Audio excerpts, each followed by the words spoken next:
Hey guys, we're driving through a high elevation valley. We're just going to be entering it soon. This is the Cranberry Valley, a growing zone 8A area on Salt Spring Island. Completely different weather systems in here, temperatures, everything when you get into this area of Salt Spring Island. So it's inland from the ocean, and it's, like I say, high elevation, but it's a valley. It's surrounded by mountains. And when the snow's gone everywhere else, you're pretty much guaranteed to still have snow here in this part of Salt Spring Island. Like Siberia, like the Siberia of Salt Spring Island. And a very beautiful area though. And there's lots of arbutus trees growing in here still, but it's like you're somewhere else when you drive through the Cranberry Valley, and we're not quite into it yet. We're getting there. A lot of farmland, and definitely a lot of sun, and there's a lake up here too. There's Roberts Lake, and then if you continue on the end of this road up to Mount Maxwell, there's Maxwell Lake, and that's a high elevation lake.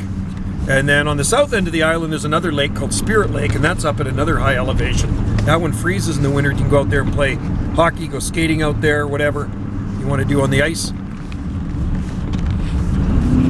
All right, so as you can see, we're going up into the valley. I know it sounds kind of weird. We're driving up. I've got videos of us driving here in the snow. I mean, there's no snow anywhere else.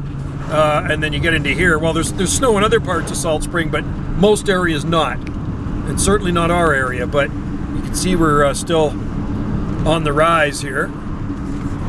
It's absolutely gorgeous. Salt Spring is a beautiful island. So if you ever get a chance, visit Salt Spring Island sometime. You will love it. Lots to see and do here. Lots of B&Bs on Salt Spring Island, by the way. We have 2 of them, and they are actually packed solid all summer long.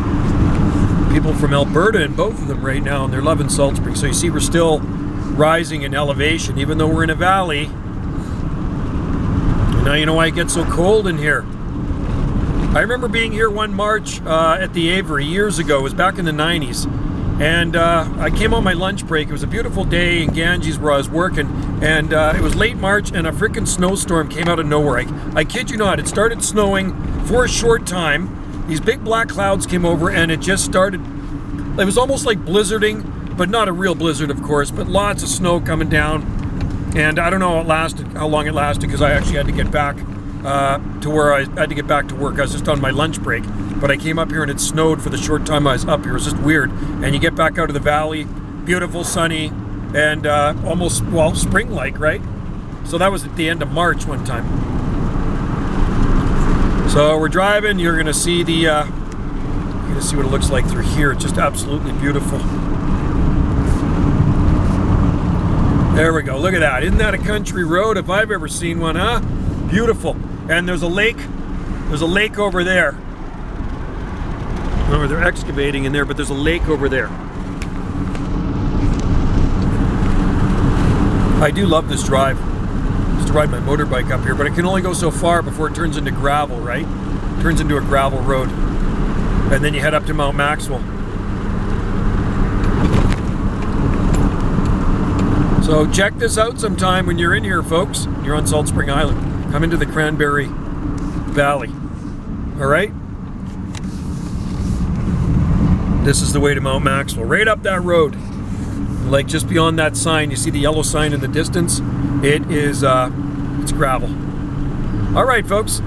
Thanks for watching. Like and subscribe for more videos on this channel. What does this say? Mount Maxwell. Steep grades, limited vision, unsuitable for large recreational vehicles.